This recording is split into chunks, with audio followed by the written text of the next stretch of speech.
If you love your pets but hate the sneezing, itchy eyes, or never-ending layers of fur in your house, this one's for you.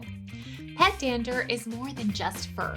It's tiny skin flakes, saliva proteins, and other microscopic stuff that floats around in your air. Even if your pets don't shed much, they're still contributing to what ends up in your HVAC system. The best air filters for homes with pets are pleated filters with a MERV rating of 11 or higher. These filters are designed to trap smaller particles like dander, dust mites, and even mold spores.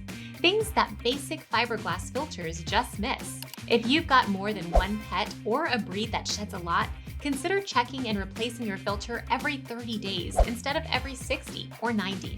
You'll be surprised how fast it can clog up. Also, vacuuming regularly and brushing your pets outside helps lighten the load on your filter.